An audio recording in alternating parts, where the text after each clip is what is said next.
All right, ladies and gentlemen, welcome to just a quick overview of some of the function properties that you need to be able to identify from functions and things like that.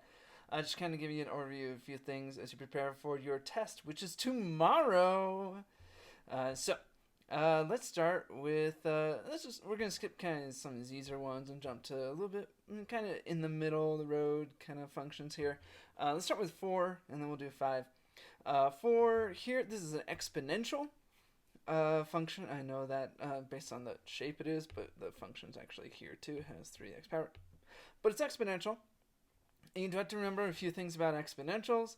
Being this side here that looks like it's flat is not actually flat. It's just getting closer and closer and closer to this value up here, which happens to be 6. And then over here, it looks like it's getting steeper and steeper, which it is, but never actually gets vertical, and that's just a few things you have to remember about exponentials. But let's go through and identify these properties for this function. So the first one is domain. Those are the x's that the function has. You have to think about how far left the function goes and how far right. And since this function goes left forever and right forever, our domain is going to be negative infinity to positive infinity, and we got open brackets. It's always open on infinities. There's actually very rare that you get a closed bracket on any of these, but we will see what that looks like on the next problem, at least this function over here. So the next one is Y-intercept. I do want you to write down the whole point. And all the people is like, oh, Y-intercept's 4.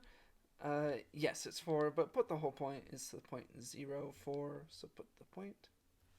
Next one, the interval where this function is negative. And you have to remember that negative doesn't mean going down. Negative means above the x-axis. So here's my x-axis. The function is above here and below here, meaning this has positive y values and this has negative y values. So the function is negative over here. And this section starts right here, right where it crosses, and that value is 1. So you got 1. And then it continues being negative everywhere to the right of 1. So I'm going to put 1, comma, infinity. And then right at 1, it's actually going to be 0, which is not negative, so we're going to have an open bracket there. And then the next one is left end behavior. So this is from the latest lesson about end behaviors. When you write out left end behavior, you always write out the same beginning. It's as the x's approach negative infinity, meaning the x's go left forever. What does the function do? Your f of x. What's the height do? Well, this function keeps going up and up and up and up, and it's approaching this y value up here of 6. So the function is approaching a y value of 6. So you think the x's go left, the y's go up to 6. That's kind of how you can translate that. So yeah, there's this one. I did want to at least talk about this idea of an asymptote, though. We haven't seen a lot of exposure to it. This function does have an asymptote, and that's because it's exponential, and because it's getting infinitely close to but doesn't cross or touch this line up here. And that's the definition of an asymptote. It gets infinitely close to but doesn't touch or cross. And so this one does have an asymptote. It'd be y equals 6, which is the equation of this line up here. And so I know it's not on there, and it's not asking for it, but you should be aware that this one does have an asymptote. Whereas if I look at 5 here, again asking about an asymptote, this one does come down, and it hits down here and comes back up. But it doesn't have a line that's getting infinitely close to and not touching. So this one would have no asymptote, or you can put NA. Just as a side thing. It's not asking for that, but I wanted you to be aware of that about this function. But yeah, let's go ahead and get these properties for this particular function. First one here is asking for range, and the range is the y's, meaning how far down and then how far up does your function go. Well, this function, the lowest y value, right, y value is 0, y value here is negative 3, y value here is negative 4, and then goes up to negative 3, and then 0, and keeps going up. Well, the lowest y value is negative 4. And then since this has arrows, it's going to go up forever and ever and ever and ever. And so the y values are going to go up to infinity. And I'm going to have an open bracket on my infinity. But on this -4 here, since this function actually hits that point, it's a closed dot at that number, we're going to have a closed bracket there. So it's closed bracket -4 to infinity. Next part, we got X-Intercepts. Usually people are good at these. It's where it hits the x-axis. You got these 2 points. And those points are at -1, 0. And then 3, 0. I do want you to write the whole point. Don't just put -1 and 3. Put the whole thing, please. Next one, the interval where it's decreasing. So decreasing means going down. So as you travel from left to right, and make sure you always travel left to right, you're going to kind of drag it across. And this guy, if that's you, actually starts by going down, down, down, down, down, and then you start going up. And so you're going down during this section here as you travel left to right. And this section stops decreasing right here at this point. I'm going to draw a little dash line up here to figure out what x value that is. The x value there is 1. So and it's everywhere to the left of 1. So from -infinity to 1, this function is decreasing. So there we go. There's my decreasing interval. Remember, when you're writing these intervals, you always write left to right. You always write least to greatest. And if it's increase, decrease, positive, negative, you're always writing down x values. I'm not going to put -4 because that's the y value. I want the time or the x's here. For which x's is your function going up or down? Next one, the intervals where it's positive. Well, just like the last one, it switches right here at your x-axis.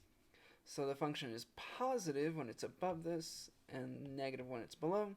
Well, it happens to be negative here, but that's not what it's asking. It's asking where it's positive, which is here and here. So it actually has 2 different intervals, so we're going to write down 2 different intervals.